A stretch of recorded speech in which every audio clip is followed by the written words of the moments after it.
Abbé Charles Harmingeon, 9e conférence du mystère de la souffrance dans ses rapports avec la vie future. Dans cette conférence, qui va être coupée en 3 parties, nous allons voir dans un premier temps que la douleur considérée au point de vue philosophique et à l'aide des seules lumières de la raison, donc nous allons voir sa définition. Nous allons voir également la souffrance dans l'ordre de la grâce et au point de vue de la rédemption. Et ensuite, nous allons voir la souffrance considérée dans l'ordre de la gloire et dans ses relations avec le céleste à venir. L'homme né de la femme vit peu de jours, et sa vie est remplie de misères sans nombre. Job, chapitre 14, verset 1.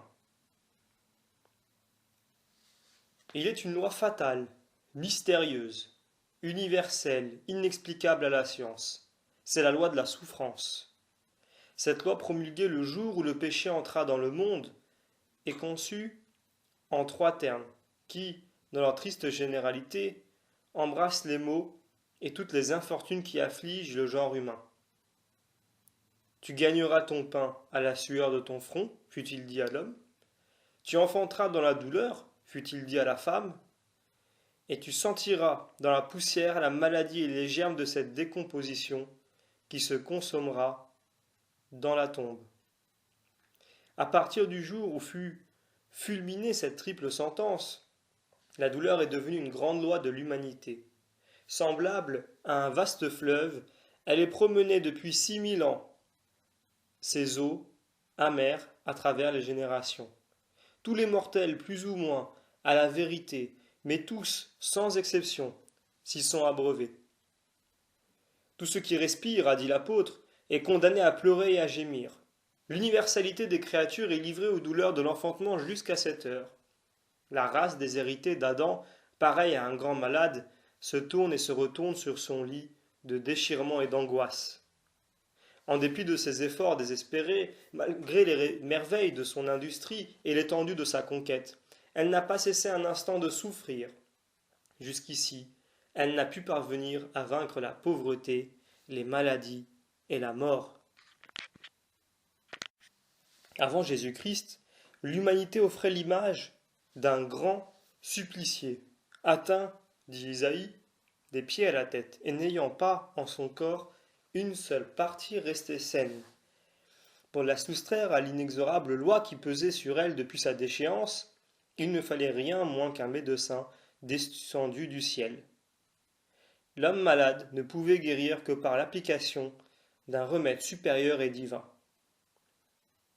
Jésus-Christ aurait pu sans doute abolir d'un seul trait la douleur et en vertu de la grâce infinie de la rédemption, replacer l'homme dans l'état de félicité complète et sans mélange dont il jouissait dans le paradis d'innocence. Il ne l'a pas voulu.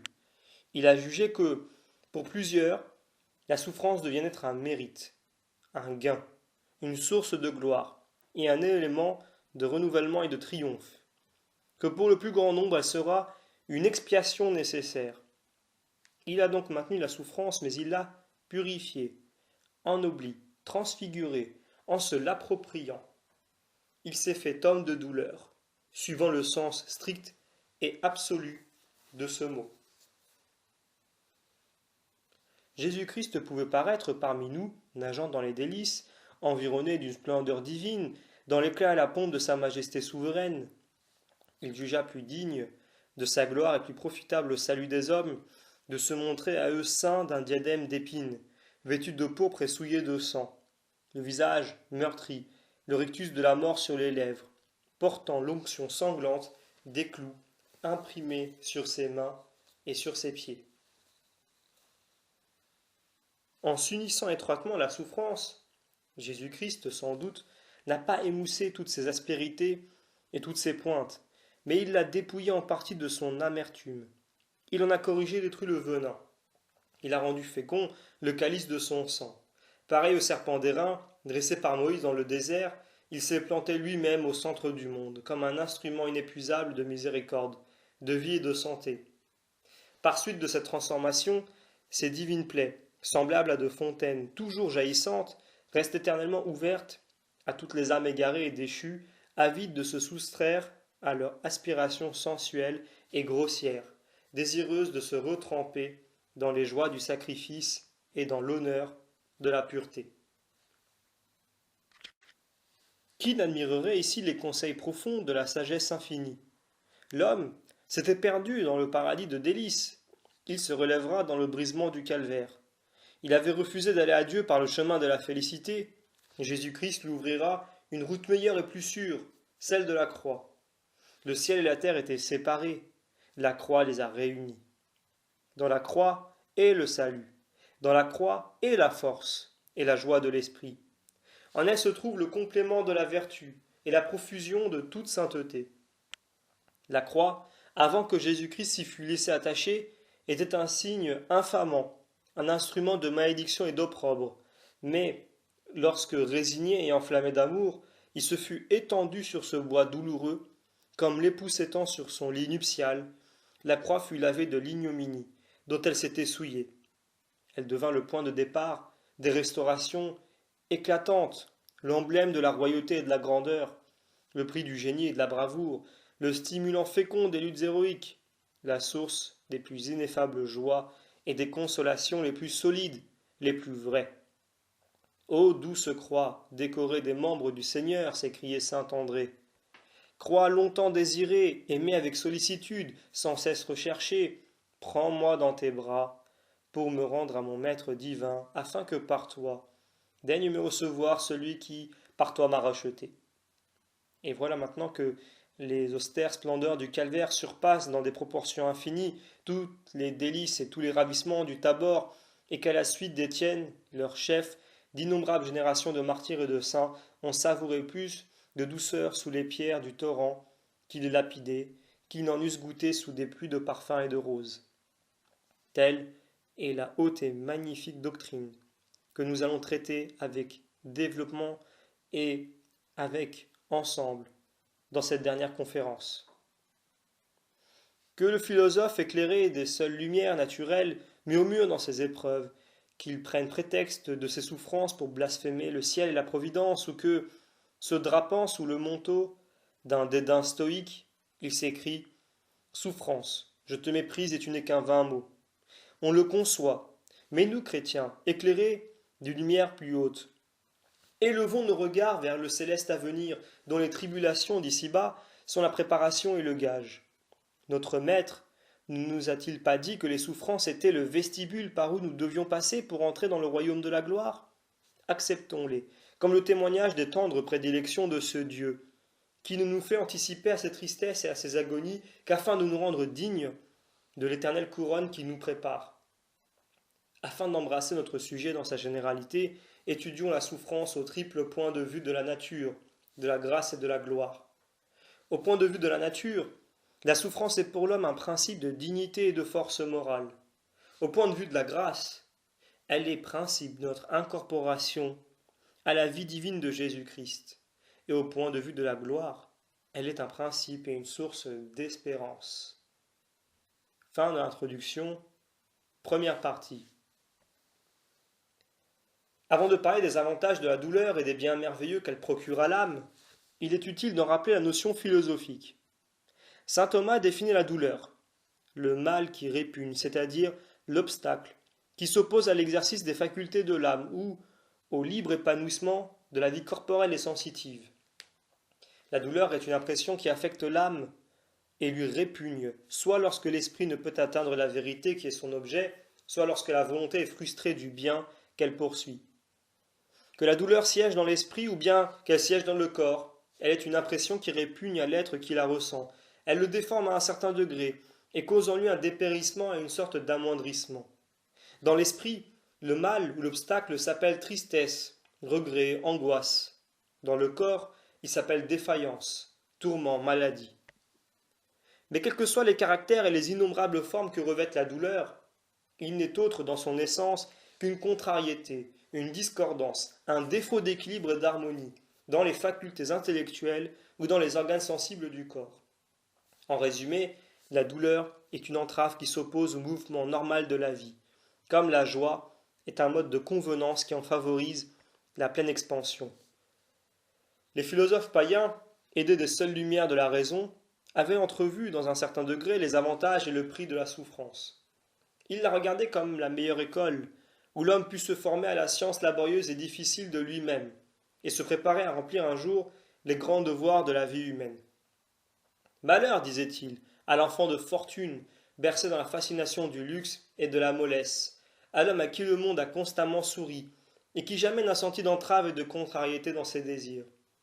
Si, chez ces hommes, enivrés et corrompus par la prospérité, il y a encore un reste de sensibilité, s'il y a en eux des entrailles de chair, et si un cœur d'homme continue à battre dans leur poitrine, ce ne sera qu'au profit de leur égoïsme et pour l'assouvissement de leurs passions désordonnées. Malheur au peuple lorsque de tels hommes parviennent à saisir dans leurs mains le sceptre de la puissance publique. Pareil à Tibère et à Néron, ils seront les fléaux du genre humain. La terre entière s'offrira à leurs yeux, comme une proie affectée à la satisfaction de leur orgueil colossal et de leur appétit les plus démesurés et les plus brutaux. C'est ça, j'ajoute encore. Quel mortel a jamais considéré face à face cette souffrance, aux traits rudes et sombres, où s'est mesuré avec elle corps à corps, sans que bientôt il ne les bénît comme un doux présent du ciel. De même que les métaux les plus durs s'amollissent et se fondent sous l'action du feu, ainsi la souffrance transforme les nobles âmes. Elle suscite en elles une vertu qui les touche, les restaure, les surnaturalise et les adoucit. Ainsi, voyez le pauvre qui longtemps a ressenti la gêne et la détresse. S'il parvient à la fortune, il en usera avec sagesse et avec modération. Et il a appris par sa dure expérience combien il en coûte d'être pauvre, de manger un pain devenu rare, de vivre sur la terre, errant, malade, ignoré. Voyez l'homme d'État, le prince puissant et respecté, si avant d'être élevé sur le trône, il a enduré les angoisses et les amertumes de l'exil, s'il a dévoré, à longs traits, l'ingratitude et les outrages, il se laissera, moins qu'un autre, éblouir par la grandeur et l'éclat de sa souveraineté. Il abaissera volontiers des regards de respect et de compassion sur un sujet disgracié et obscur. Il sait que la noblesse des pensées et l'élévation du cœur se cachent sous les haillons, non moins que sous la pourpre. Il se ressouvient que lui aussi a longtemps vécu proscrit, fugitif, méconnu et diffamé. Voyez encore le prêtre, lorsque, à la mélancolie de ses yeux, à l'altération précoce de ses traits, au sourire résigné de ses lèvres, on juge que la souffrance a souvent visité son âme. Il est entouré de plus de respect et de tendresse. C'est avec une confiance plus entière que les délaissés vont pencher leur âme ulcérée sur la sienne. Il leur semble que le remède et la consolation doivent découler de son âme, avec une action plus paternelle et plus miséricordieuse. Enfin, cet homme éprouvé par de longs et sanglants revers, est-il un sujet abandonné et obscur? Bien loin de le mépriser, nous voyons dans sa douleur une purification glorieuse de sa vie. Un sentiment secret nous dit que c'est là un être privilégié, soigneusement préparé par la main divine à des destinées plus glorieuses que celles du temps. Nous admirons en lui une noblesse plus éclatante que celle du sang, la noblesse d'une souffrance inaltérablement subie. Je ne sais pas si tout se passe ainsi, mais l'âme, qui a plus longtemps et beaucoup souffert, semble moins tenir à la terre. Son organisation altérée et abattue lui donne des apparences plutôt angéliques qu'humaines. Cet homme, cette femme, ont passé au milieu de joies de la vie, sans en effleurer même la surface. Une telle condition ne leur imprime-t-elle pas comme un immortel essor? Une voix secrète ne nous dit-elle pas que ces âmes possèdent une vision plus intime et plus profonde des mystères du ciel? Que leur cœur est un sanctuaire d'où s'exhale un plus vaste parfum de foi, d'espérance et d'amour? Il y a en Orient certains bois aromatiques que l'on écrase et que l'on broie, pour en faire jaillir la liqueur odoriférante mêlée à leur sève. Ainsi la bonté céleste broie l'homme sous le pressoir de l'affliction, afin de châtier en lui une chair qui a servi de foyer à d'anciens désordres, de l'affranchir de toute la corruption, et qu'il devienne le vase mystérieux, d'où jaillira l'inépuisable source de toutes les vertus. Une chose certaine, c'est qu'il n'y a jamais eu, et qu'il n'y aura jamais, de sublimité morale, de sainteté héroïque, de vertu digne de ce don, qui n'ait son principe ou qui ne puisse son essor et sa force dans une souffrance librement acceptée ou intrépidement subie.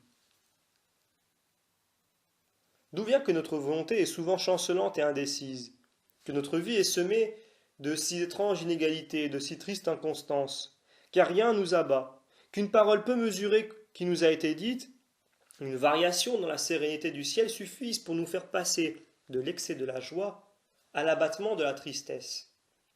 La cause de ces fluctuations et de ces changements n'est autre que l'éloignement et l'horreur instinctive que nous ressentons pour la souffrance. Par ses soins attentifs, à repousser les moindres privations et les moindres violences, à écarter de nous tout ce qui s'offre avec l'espérance de l'apparence, de la plus légère rigueur que nous créons, nous créons d'indignes servitudes. Notre cœur se laisse dominer par autant de tyrans qu'il y a d'impressions, dont tour à tour nous subissons les influences. Aucune vertu ne peut subsister dans des âmes aussi versatiles, aucune dignité n'est conciliable avec un caractère flottant en vent de tous les changements et de tous les hasards. Aussi l'homme dans cet état se détourne de ses devoirs austères. Il devient l'esclave des plus futiles fantaisies, oubliant que la vie humaine est une réalité, n'est pas une fiction. Il cherche à se distraire par des amusements frivoles. Il livre ses plus belles années en pâture, au plaisir, à la paresse, à l'ennui, et dévore sans fruit le talent que Dieu lui avait confié. Dans ces dispositions énervantes, un homme n'a qu'à se présenter à lui, la menace à la bouche, avec puissance, de préjudicier à son repos, à ses intérêts, à ses plaisirs. Cet homme sera aussitôt son maître. Il aura plein pouvoir de le soumettre, soit à d'indignes asservissements, soit à d'inénarrables tortures.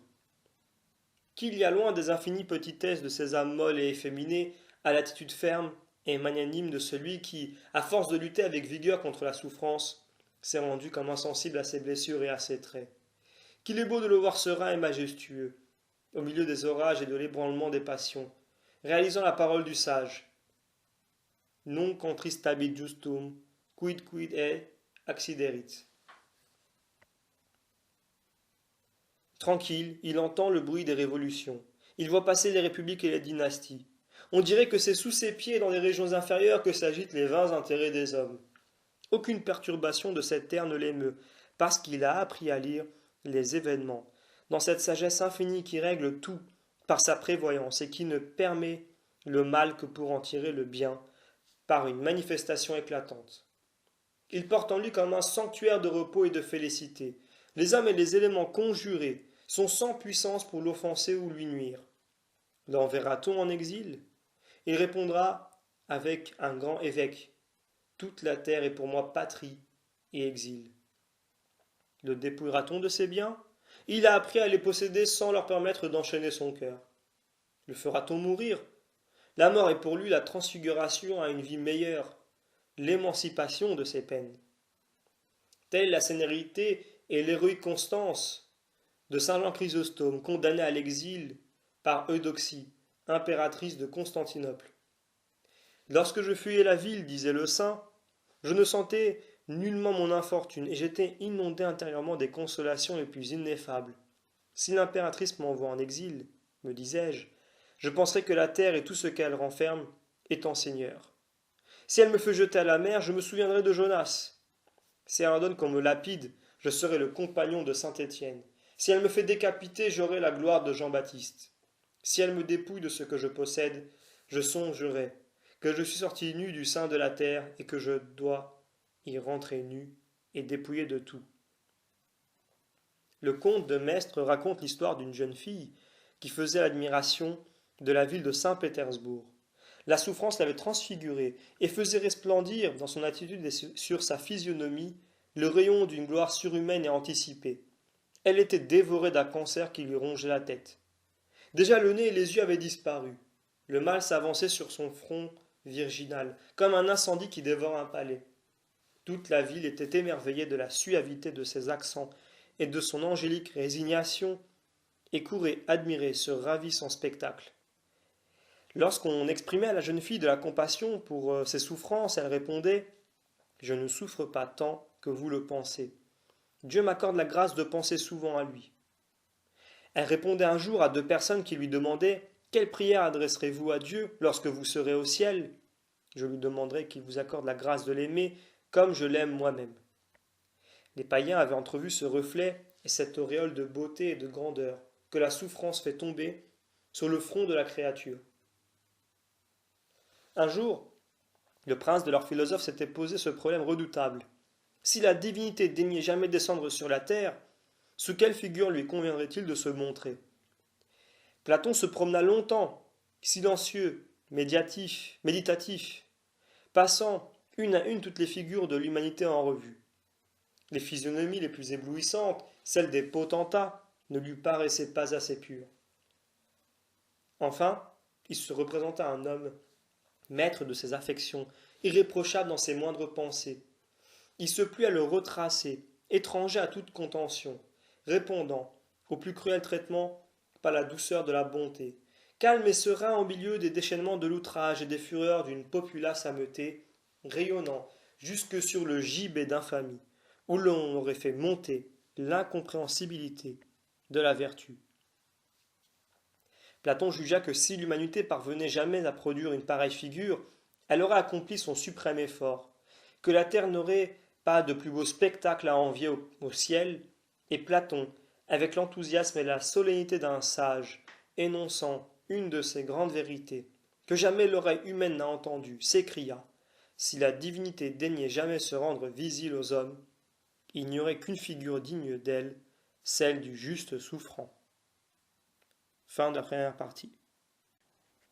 Abbé Charles Arminjon, 9e conférence, deuxième partie. Jésus-Christ a-t-il satisfait, d'une manière totale et absolue, pour nos péchés? A-t-il pris sur lui non seulement la peine éternelle, mais aussi la peine temporelle qui lui était due? Saint Thomas répond d'une manière affirmative, et il donne pour preuve l'usage constant de l'Église qui n'impose aucune pénitence aux fidèles admis à la régénération baptismale, et cette tradition universelle qu'une fois l'homme enseveli, à la ressemblance de Jésus-Christ dans les eaux du baptême, il y meurt entièrement à ses anciens désordres. Il n'a plus aucun châtiment, aucune expiation à subir sur cette terre. Et s'il mourait après avoir été régénéré par le sacrement, il serait admis immédiatement à la vision de Dieu, sans passer par les flammes du purgatoire. Quant aux malheureux, violateurs de la virginité baptismale, coupables de fautes graves après la grâce insigne du premier sacrement, la rédemption n'est plus transmise sous cette forme privilégiée et avec cette mesure pleine et surabondante. Après le baptême, la miséricorde divine ne descend sur nous qu'accompagnée d'un mélange de justice. Les mérites infinis et le fruit des douleurs de Jésus-Christ nous sont toujours acquis, mais à la condition que nous nous les approprions, par une coopération personnelle et par des efforts énergiques et violents. En un mot, la pénitence, comme l'appelle Tertullien, est un baptême laborieux.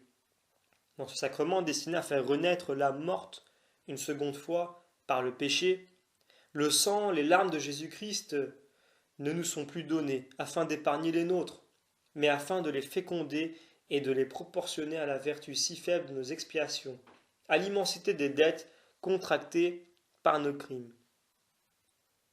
Il s'ensuit qu'il n'y a que deux routes pour parvenir à la vie éternelle, celle de l'innocence et celle de la pénitence. La pénitence est une loi de proportion. Saint Paul en détermine nettement l'intensité et la mesure par ses paroles. Autant vous avez abusé pour vous procurer des jouissances dans l'usage déréglé des créatures, autant vous devez retrancher dans l'usage permis des créatures. La réparation n'est suffisante qu'autant qu'elle égale le désordre renfermé dans la faute. Les conditions de l'homme pécheur, dans l'usage qu'il fait des créatures, ne sont plus celles de l'homme qui ne s'est jamais rendu coupable d'aucune offense. Celui qui a eu le malheur de se laisser égarer par la voix du tentateur, et qui, adhérant aux appâts grossiers de la créature, a préféré sa beauté trompeuse et bornée à la beauté du Créateur. Celui-là est tenu de s'arracher avec effort et au prix des brisements les plus inénarrables, des occasions qui l'ont séduit et des êtres qui l'ont fasciné.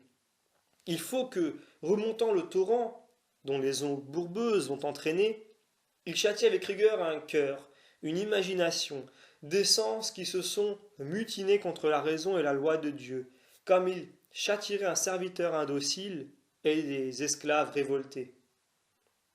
Le principe fondamental de la pénitence réside dans ce fait que pour l'homme déchu une seconde fois, il n'y a qu'un seul mode de réintégration, l'acceptation courageuse et volontaire d'une part de douleur égale à la part de jouissance et de douceur savourée dans l'iniquité et le crime. D'où il suit, sous la profonde remarque de saint Ignace de Loyola, que la pénitence ne consiste nullement dans le renoncement à tout excès ou dans le retranchement de ce qui est inutile et superflu. Supprimer ce qui est de trop, c'est la vertu de tempérance, et non vertu de pénitence. Mais la pénitence n'a lieu que lorsque l'homme se retranche ce qui est convenable et se prive d'une partie de ce qui est utile ou est nécessaire. Toutefois, le mystère n'est pas éclairci. Il y a sur terre des âmes affranchies de toute trace de péché et d'imperfection, sans parler de la très sainte Vierge conçue sans péché, de saint Jean-Baptiste sanctifié dès le sein de sa mère, et une multitude d'autres saints ont mené sur cette terre une vie toute céleste, étroitement unie à Dieu, sans que jamais aucun désir grossier, aucune vapeur d'essence, ait obscurci la beauté et l'éclat radieux de leur âme. Cependant, ils ont recueilli une part plus abondante à ce vaste héritage de douleur, légué à notre triste humanité. La souffrance a donc une cause plus haute et plus universelle que l'expiation. Cette cause est la conséquence d'un des mystères les plus profonds et les plus incompréhensibles de notre foi, où se résume toute l'économie du christianisme, et que nous méditons rarement. Ce mystère est celui de l'incorporation de notre vie à la vie divine de Jésus-Christ. On peut dire en un certain sens que Jésus-Christ dans le ciel n'est pas complet. Sur le trône, ou depuis son ascension glorieuse, il règne assis à la droite de son Père. Il n'a pas encore la totalité, mais simple commencement de Jésus-Christ. Jésus-Christ est d'aujourd'hui, d'hier, de tous les siècles. Jésus-Christ et l'universalité des fidèles ne forment qu'un seul esprit et un seul corps. Ce corps mystique de Jésus-Christ, qui n'est autre que l'Église, s'édifie progressivement. Il s'étend et grandit en s'incorporant les élus, dont l'esprit s'ouvre aux rayons de la foi et le cœur à l'onction de la charité. Jésus-Christ n'atteindra son développement parfait, il n'entrera dans la plénitude de ses années et dans la maturité de l'homme que lorsque l'ange du Seigneur aura marqué le sceau de Dieu vivant sur le front du dernier des prédestinés. Jusqu'à ce jour, le mystère de l'ascension continue. Il se poursuit et s'accroît. Chaque fois qu'une âme concourt efficacement à cette structure divine, et qu'au sortir d'une vie pure, elle se surajoute pour composer la cité céleste, qu'elle se superédifie, comme une pierre vivante, dans l'éternelle basilique des saints. Or, le corps mystique et collectif de Jésus-Christ est modelé sur un corps individuel. Jésus-Christ, pour opérer notre rédemption, n'avait pas besoin de parcourir un espace de 33 ans dans la durée. À peine conçu, il pouvait s'élancer du sein de sa mère, étincelant de splendeur, et aller étonner le ciel par son entrée triomphale et imprévue. Il ne l'a pas voulu. Pour entrer dans le sanctuaire de sa gloire, la vie la plus courte et la plus facile n'était pas celle qui offrait le plus d'attrait à son cœur. Il a préféré s'élever au ciel, par les degrés sanglants de ses ignominies et de ses cuisantes douleurs. Il a voulu que l'éternité entière, la toute-puissance de ses charmes, jaillit des cicatrices même de ses douleurs, et afin que, dans tout son être, il n'y eût pas une seule partie qui ne rayonnât de son éclat spécial de beauté, il a voulu le livrer tout entier en pâture à la douleur, et des pieds à la tête en ressentir les meurtrières et cruelles atteintes. Ce qui s'est accompli dans Jésus-Christ individu doit se perpétuer dans son corps collectif ou mystique.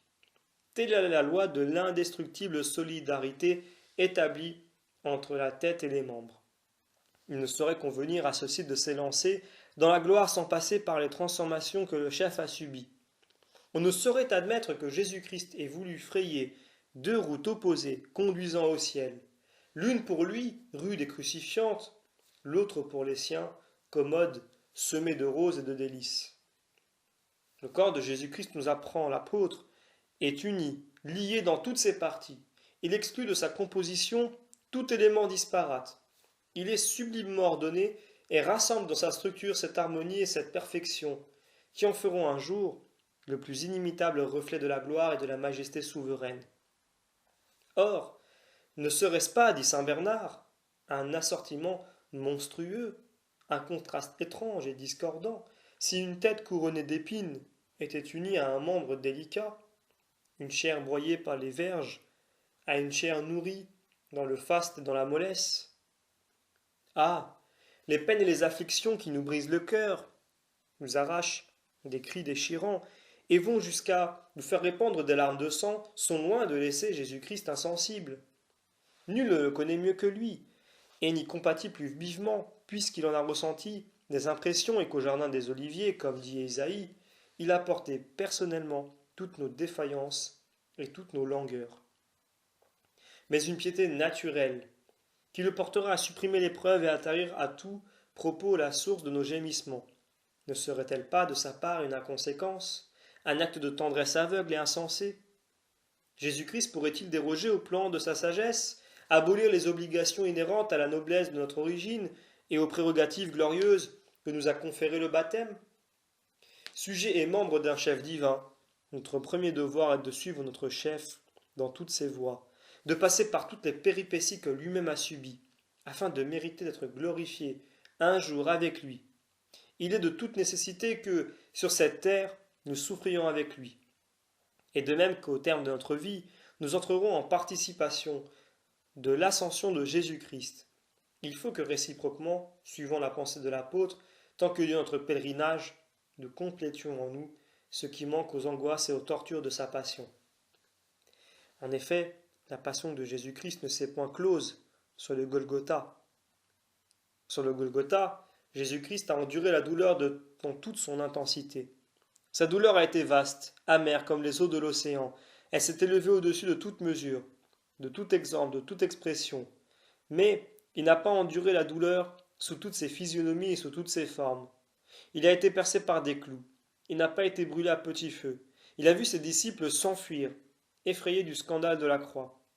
Il n'a pas éprouvé cette autre douleur, moins vive sans doute, mais plus expansive, plus remplie de gémissements et de larmes, d'une mère qui voit d'abord arracher de ses bras un enfant adoré. Il a éprouvé des peines réelles causées par les péchés et par la malice des hommes. Il n'a pas ressenti cette tristesse idéale et fantastique, d'une âme peu résignée, qui se nourrit de chimères, aspire avec l'ardeur du délire à un avenir qu'elle ne peut atteindre et ne sait trouver son contentement dans le devoir et la pratique austère de la vertu. Jésus-Christ a éprouvé la confusion et le repentir de nos péchés à nous. Il n'a pas été bourrelé par le remords et n'a pas enduré la confusion qui accable le pécheur au souvenir de ses iniquités personnelles. Tous ces genres de douleurs que Jésus-Christ n'a pas endurées dans sa propre personne, il est nécessaire qu'il les complète dans ses membres. Il faut que la passion douloureuse du Sauveur se consomme dans tous les temps et sous tous les espaces. Car de même plus tard, dans le ciel, Jésus-Christ sera tout et en toute chose par sa béatitude et par sa gloire. Ainsi, en ce bas monde, jusqu'à la fin des siècles, il doit être tout et en toute chose par ses infirmités et ses agonies. Ces considérations expliquent la soif ardente des souffrances dont étaient dévorés les saints, des délices ineffables qui les faisaient tressaillir sur les bûchers et les chevalets lorsque leur chair était consumée et leurs os disloqués. L'amour dont ils se sentaient enflammés pour la croix leur mettait aux lèvres des accents incompréhensibles. Sainte Thérèse, glacée par le froid, tourmentée par des rhumatismes, brisée par les fatigues et les austérités, mais transpercée au plus intime de son âme, du glaive des séraphins, languissante, éperdue, s'écriait « Ou souffrir, ou mourir ». Saint Ignace d'Antioche, condamné à périr sous la dent des bêtes, se rendait à Rome pour prendre part aux jeux solennels, ordonnés par l'empereur Trajan. Il voyageait entouré de soldats, bêtes féroces, à face humaine, qui rugissaient autour de lui, comme des tigres et des léopards au milieu de leurs vociférations et de leurs clameurs, escortés d'amis et de disciples qui se pressaient autour de lui, afin de recueillir de sa bouche ses adieux, ses dernières recommandations. Il relevait majestueusement son front, qui rayonnait déjà d'une gloire céleste et surhumaine. Saisi d'un saint transport, rempli de l'espérance de Dieu, il prononça des paroles inconnues jusqu'à là à la langue humaine. Puissais-je, disait-il, jouir de la fureur des bêtes. Ne vous laissez pas toucher par moi d'une fausse compassion. Si vous agissez de la sorte, contre moi, le premier, j'irriterai les bêtes et les presserai de me dévorer. Pardonnez-moi, mes fils, je sais ce qui m'est utile. Maintenant je commence à devenir un digne disciple de Jésus-Christ, ne désirant plus ce qui est visible, afin de trouver plus promptement et plus sûrement Jésus-Christ. Oui, viennent le feu et la croix et les bêtes, viennent le morcellement de mes membres et le brisement de mon corps. Et au moment où il entendit les lions rugir, il s'écria, je suis le froment de Jésus-Christ, je veux être moulu par la dent des bêtes, afin d'être servi comme un pain pur à la table de Jésus-Christ. Pour comprendre les sentiments qui animaient le saint évêque et saisir le sens des étranges paroles qui émanaient de ses lèvres, il faut se ressouvenir que Jésus-Christ dans l'Évangile compare l'Église et le ciel à un grenier et les élus à un froment. De cette similitude jaillit toute une doctrine et une haute morale. Le grain de froment n'acquiert toute sa perfection qu'autant qu'il est soumis à une triple mort, qui a pour effet de susciter en lui une triple dignité et une triple vie. Ainsi, l'agriculteur, au déclin de l'automne, enfouit le grain de froment dans le sillon de la terre. Ce grain se dissout, il pourrit sous l'action de l'humidité, se mélange avec d'autres sucs et disparaît, au point qu'un observateur ignorant le croit perdu sans retour. Mais au premier soleil de printemps, ce grain, qui semblait à jamais éteint, puise la fécondité dans sa mort apparente. Il renaît sous la forme d'un épi rajeuni et renouvelé. Toutefois, ce n'est pas le terme de la perfection de ce grain de froment. Il est appelé à une transfiguration, plus merveilleuse encore. Pour l'atteindre, il faut qu'il subisse une seconde mort. Ce grain sera mis sous la meule, écrasé et réduit en poudre. On en fera du pain. Il deviendra la nourriture et la chair de l'homme, et aura part à la dignité de sa vie intellectuelle et pensante. Enfin, il est pour ce grain de froment une perfection et une dignité plus culminantes. Il sera placé sur l'autel. Le prêtre prononcera sur lui les paroles sacramentelles de la consécration. Cette fois, il sera anéanti de tout au tout, jusque dans la racine de sa substance. Il ne restera de lui aucune trace, aucun vestige de son être primitif. Mais en échange, ce pain inerte aura cessé d'être une vile matière. Il deviendra le Dieu que les anges adorent. Ainsi l'homme ne secoue les entraves grossières de la nature matérielle qui l'obscurcit et le corrompt. Il ne sort du transitoire et du fini pour entrer dans l'éternel et dans l'infini, qu'en subissant une triple mort. Pour s'élever au fait de la perfection et parvenir à retracer en lui l'image effacée de Dieu, il est nécessaire qu'il meure à ses sens, qu'il mesure à son esprit et à ses jugements propres, et finalement qu'il s'immole dans son cœur et meure à ses propres affections. Jésus-Christ est le Père de famille et le grand moissonneur céleste. Du haut du ciel où il est assis, il voit sur la terre le bon grain se dissoudre et périr sous le feu des afflictions.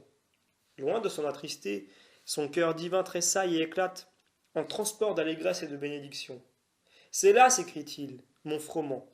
Il s'épure et se transforme. Il sera digne d'entrer dans la plénitude. Et alors le vœu le plus ardent de mon cœur sera accompli. Ô mon Père, tous ceux que vous m'avez donnés sont devenus un avec moi. Ils se sont incorporés à ma vie par une union aussi intime, une affinité aussi admirable que celle qui, dans tous les grains de l'épi broyé sous la même pierre, forment un seul pain et une seule substance. Magnifique résultat de la souffrance qui ne nous fait mourir un instant à nous-mêmes que pour nous faire vivre en Jésus-Christ d'une vie divine. Qui ne nous ensevelit dans un linceul sombre et douloureux que pour jeter dans les profondeurs de notre être la semence de l'immortalité et nous introduire par une douce anticipation dans l'ordre de la gloire et de la résurrection. Fin de la deuxième partie. 9e conférence de l'abbé Charles Arminjon, 3e et dernière partie. Le Sauveur miséricordieux, afin d'adoucir nos maux et de tempérer nos épreuves dans cette vallée de déception et de misère, a voulu nous donner le gage certain de cette tendresse, nous offrir les arts de la félicité céleste qu'il nous prépare. Elle nous témoigne d'un témoignage authentique de la bienheureuse vision qui faisait soupirer de bonheur l'âme des saints. Ce ne sont point les succès éclatants de ce monde, ni une gloire ou une félicité temporelle, mais l'épreuve et la souffrance. Les saints n'ambitionnaient pas d'autres biens et ne voulaient pas d'autres salaires de leurs travaux. Rencontraient-ils un de leurs amis? Venez, frères, disait-il, nous avons pour demeure des creux de rochers, où l'on dort sur la terre humide, et où il n'y a pas de lit. Nous nous nourrissons d'herbes sauvages, et nous n'avons, pour nous rafraîchir, que l'eau des torrents. Autour de nos habitations, nous entendons hurler les bêtes sauvages, moins redoutables toutefois que les tyrans inhumains, et les hommes barbares dont la haine et l'implacable férocité nous poursuivent sans relâche et sans trêve. Mais venez sans crainte, il y a d'ineffables joies et d'ineffables consolations, car il y a ineffablement à souffrir. À première vue, ce langage confond la raison et déconcerte tous nos jugements humains. Mais les saints vivant sur ces hauts sommets de la foi entrevoyaient les événements d'ici-bas et les destinées humaines sous d'autres aspects et à travers d'autres horizons.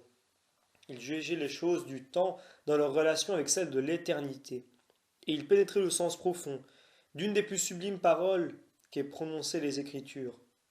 L'espérance est la fille de l'épreuve. Sans l'épreuve, il n'y a pas d'espérance. Supposons en effet un homme dont tous les désirs sur cette terre soient satisfaits. Il s'endormira dans cette prospérité fatale. Il n'appellera plus une autre vie. Les célestes pensées seront sans puissance pour le détacher de la boue des choses matérielles et sensibles. Mais qu'un déshonneur, une cruelle affliction appesantissent sur cet homme ses pointes douloureuses et aiguës. Aussitôt, comme une liqueur comprimée dans un étroit vaisseau, son cœur anéanti et écrasé sous le poids de la peine cherche à s'ouvrir une issue, ne trouvant plus dans le présent un seul objet pour s'appuyer, ni qui lui promette du soulagement.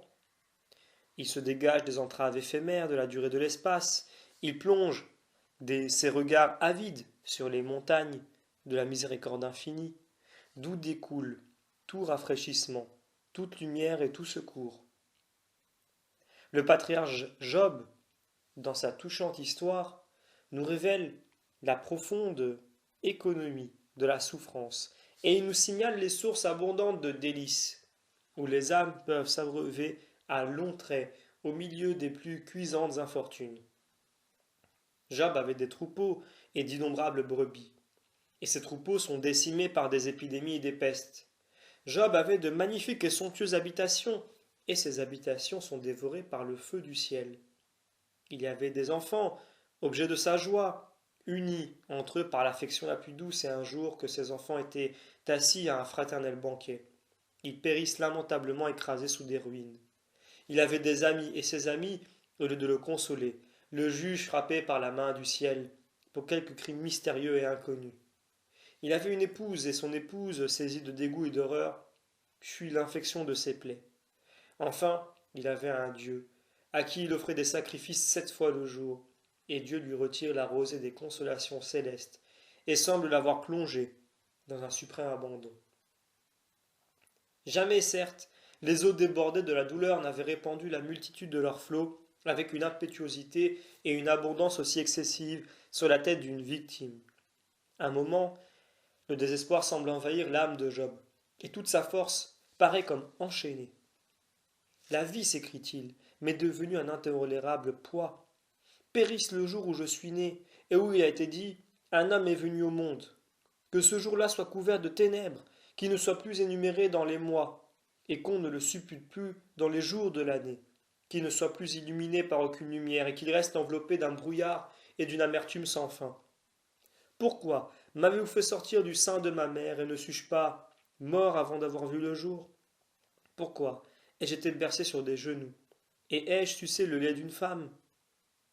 Le petit nombre de mes jours finira-t-il bientôt? Est-il digne de votre puissance de vous attacher sur une ombre? Laissez-moi, afin que je puisse pleurer ma douleur, avant l'heure fatale, où j'entrerai dans ces terres glacées et silencieuses que la mort obscurcit de ses ombres. Mais tout à coup, Job cesse de se plaindre. Une transformation s'opère dans son être. Son visage s'illumine, son front, son regard deviennent sereins et radieux. L'hymne de l'espérance s'échappe de ses lèvres comme un fleuve d'allégresse et de paix.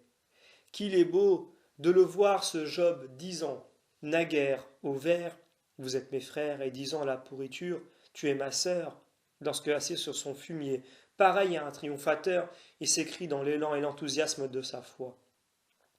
Je sais que mon Rédempteur vit, et qu'un jour je le verrai des yeux de ma chair, et non de ceux d'un autre.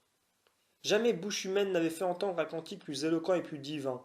Ce modèle du juste éprouvé, broyé, anéanti, descendu au dernier échelon de la misère matérielle et morale, ne se dédommage-t-il pas, en un clin d'œil, de tout ce qu'il a souffert? D'un seul bond, il se relève et se place au-dessus de ses sens, au-dessus de la nature, au-dessus de ce qu'a jamais osé concevoir la raison humaine. Il embrasse de son regard prophétique la durée des siècles. Il a l'intuition du jour où il secoura la poussière de son cercueil. Cette intuition est écrite dans la certitude immuable, gravée au fond de son cœur. Je sais que mon Rédempteur vit, et qu'un jour je le verrai de mes yeux, et non de ceux d'un autre.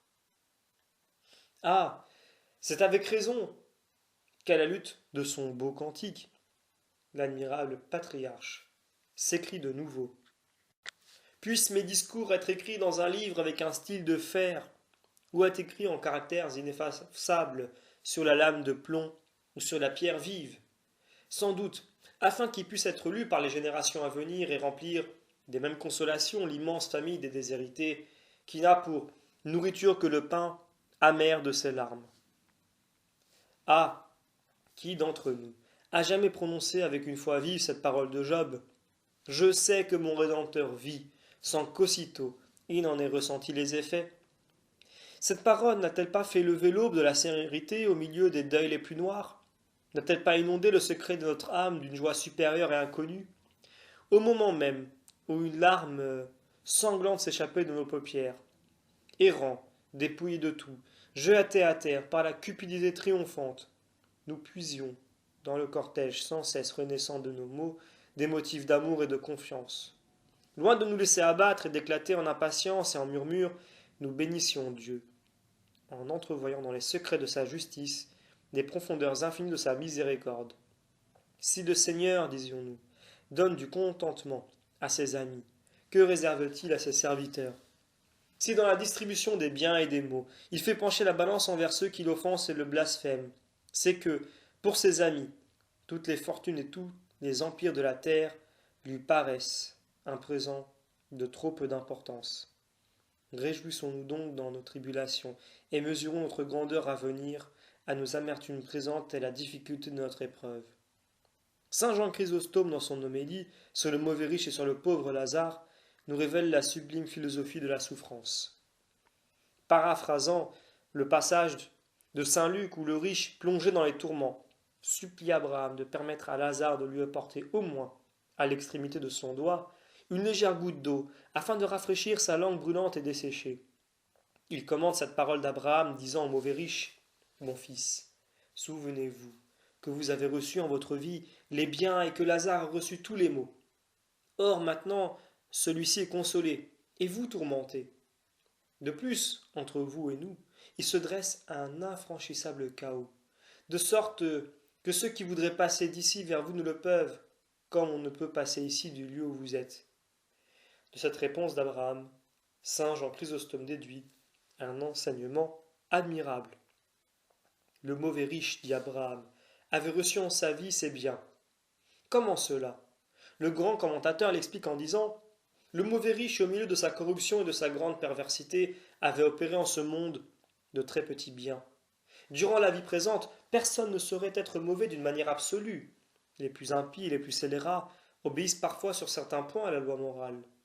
Au milieu de leur dérèglement, ils conservent quelques restes de vertu naturelle. Inhumains, esclaves de leur convoitise, il y a cependant de rares et exceptionnelles circonstances où ils consentent à se montrer justes, cléments, désintéressés.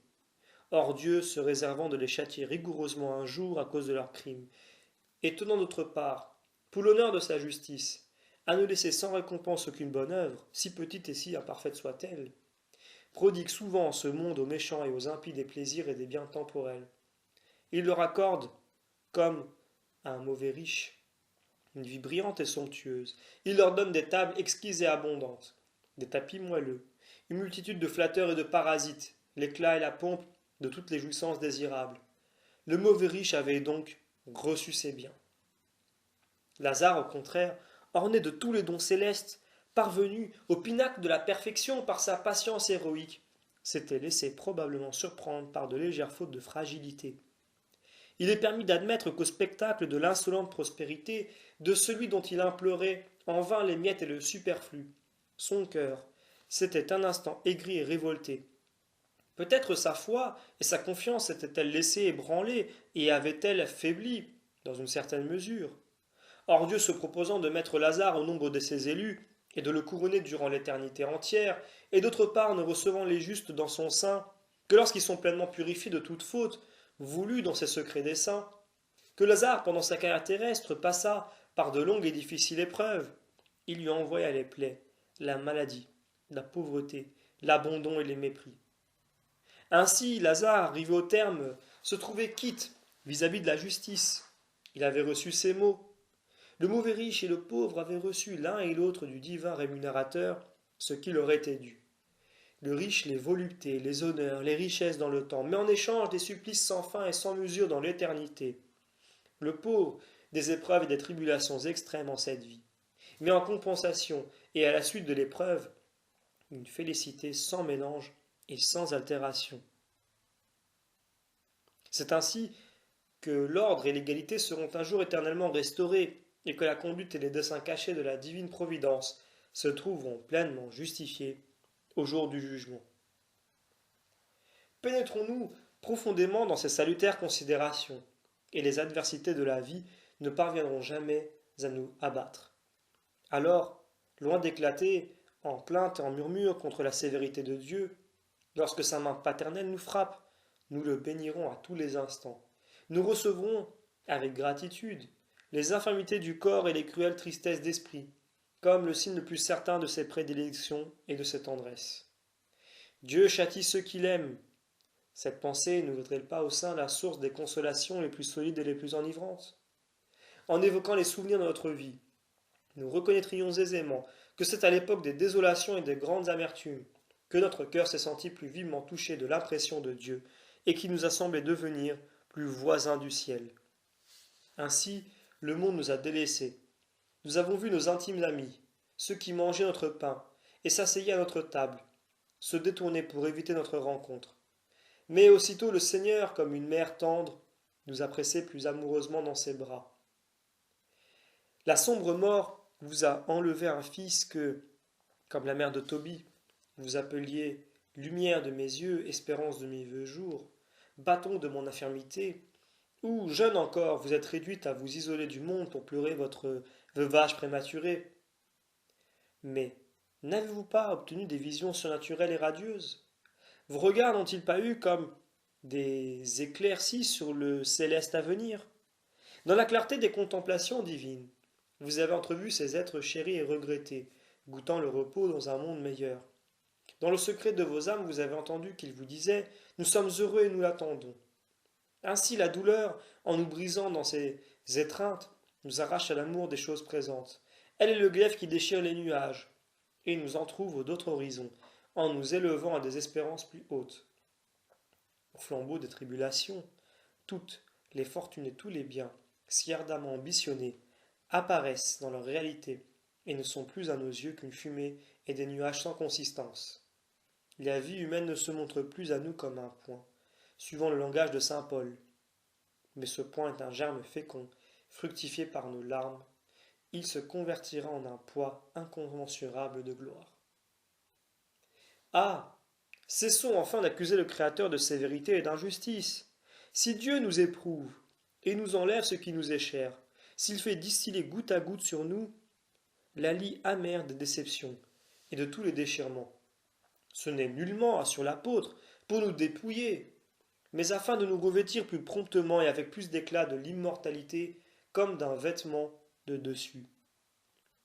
Considérons un grand artiste voulant faire une statue. Il a sous sa main un marbre grossier et informe. Il s'arme de son ciseau. Il est sans pitié. Il frappe à grands coups.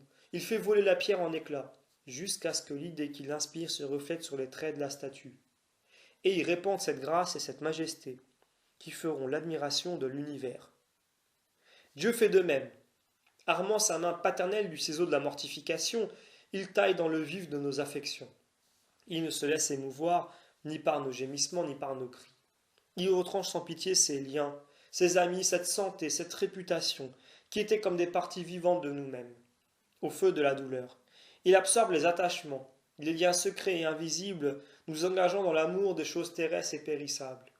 Il les réduit en fusion, il élimine violemment tout ce qui reste en nous de scories, d'alliage, d'humanité, d'affection sensuelle, afin que notre âme, ainsi spiritualisée, devienne comme une toile bien préparée, où les rayons de la divine bonté parviendront un jour à déposer leur empreinte. L'homme, avant d'être soumis à cette purification, ressemble à un sable souillé et ténébreux, jeté au creuset de la douleur. Il se subtilise, il devient un cristal transparent et limpide, où la gloire substantielle de Dieu, ne rencontrant plus d'obstacles, pourrait couler librement comme un fleuve sans fond et sans rive. Alors Dieu sera tout et en toutes choses. De même que les images du soleil, des palais, des arbres se réfléchissent avec leur forme et avec toute leur netteté dans le miroir d'une eau limpide.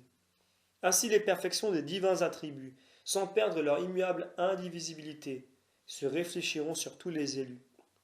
Nous serons imbibés des irradiations de la vie divine. Ce sera alors la fin, la consommation, l'époque où les temps auront achevé leur cours, le règne de la stabilité et du repos, règne fortuné que les créatures attendent, qu'elles appellent par le long gémissement, semblable à une mère en travail, qui appelle sa délivrance, et traduit ses souffrances par des cris plaintifs, par de longs et douloureux soupirs. Telle était l'espérance de l'incomparable mère des Maccabées.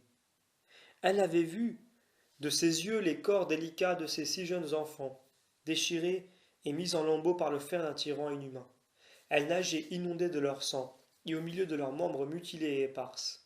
Mais quand elle entrait en esprit dans les tabernacles des éternelles joies et dans le séjour de la sérénité et des doux transports, toute l'horreur que lui inspirait cet effroyant spectacle, tous les brisements et les cruelles meurtrissures faites à son cœur de mère s'évanouissaient sous le soleil de son espérance. Et elle encourageait le plus jeune en lui disant « Souviens-toi, mon fils, que je t'ai porté 9 mois dans mon sein. Je t'ai nourri 3 ans de mon lait, je t'ai élevé jusqu'à 7 heures. Ah, méprise la terre et tout ce qui s'y passe et ne te laisse point ébranler par les menaces de ce tyran cruel. Je te demande d'embrasser, de tes regards, le ciel, la terre et tous les êtres qui y sont. Comprends que c'est Dieu qui les a tirés du néant et a fait la race des hommes.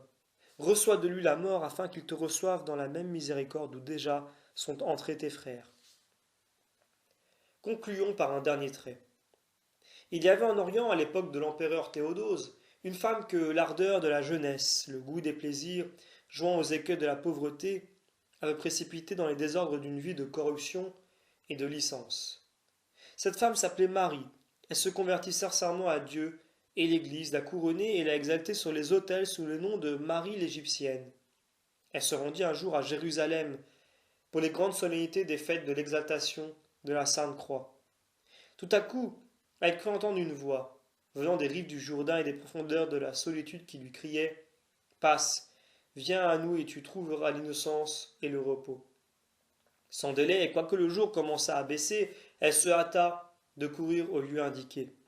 Mais les eaux étaient profondes, les alentours du fleuve abandonné et déserts, et la voix, devenant plus pressante, lui criait sans cesse avec plus d'éclat « Passe, viens à nous, et tu trouveras l'innocence et le repos. » Pendant qu'elle errait çà et là, dévorée d'anxiété dans une cruelle attente, elle doit venir à elle sur le rivage, un homme du désert, un de ces grands solitaires au visage transfiguré par la pénitence, à la voix et au regard de thaumaturge.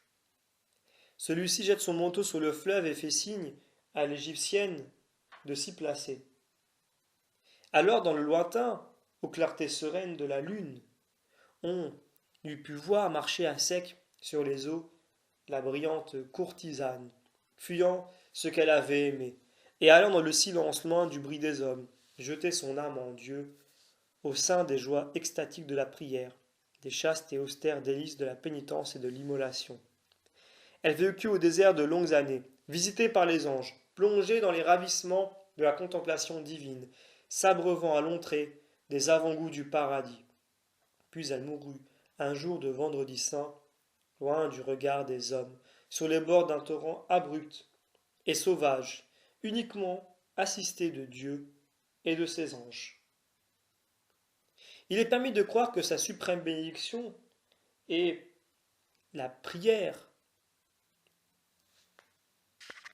de son agonie furent pour le solitaire qui la guida dans la solitude, en lui faisait aimer les souffrances, ouvrit à son âme les trésors de la paix, effraya à ses pas la route de l'éternelle béatitude. Puissions-nous, amis lecteurs, mériter aussi de vous une pareille faveur, en offrant à vos méditations ces conférences. Nous n'avons eu d'autre but que de détourner les âmes des intérêts bornés du temps, et de les élever à la pensée et au désir du bien futur. Ces modestes pages que nous livrons à votre indulgence ne sont que le viatique de la délivrance, une boussole destinée à orienter notre vie à travers les écueils nombreux de cette terre, une nacelle enfin qui nous aidera peut-être à atteindre les célestes rivages. Ce livre n'est qu'une réminiscence et un écho affaibli de notre apostolat, mais de même qu'au déclin de l'automne, lorsque les arbres se dépouillent et laissent tomber leurs feuilles jaunissantes, il se rencontre souvent un passant attardé, qui recueille ses feuilles dédaignées au printemps pour se dresser une couche ou s'en composer un abri. De même qu'il arrive souvent encore à la semence qui n'a pas jeté de racines dans le champ du père de famille, d'être emportée plus tard par les souffles et les tourbillons de la tempête, au-delà des déserts et des océans, et après de longues années d'attente, elle y fait croître des forêts et mûrir des moissons. Ainsi ces études sur nos fins dernières auront peut-être la vertu d'élever les âmes à la pensée des choses futures, ou tout au moins nos faibles paroles seront-elles pour certains chrétiens attardés une semence bénie de Dieu, et qui fructifiera lorsque le temps de la moisson sera venu. Heureux si elles avaient la vertu de nous aider à travers la course orageuse et incertaine de notre pèlerinage, afin de nous faire arriver plus sereinement à l'éternel rendez-vous qui nous attend un jour dans le cœur du Christ. Si nous osions nous flatter de cette espérance, amis lecteurs, nous vous dirions au revoir. Le temps est proche où sonnera l'heure du suprême départ, et où le céleste époux, que nous aurons aimé et servi, nous dira: passe, viens à moi, entre dans la béatitude et l'éternel repos.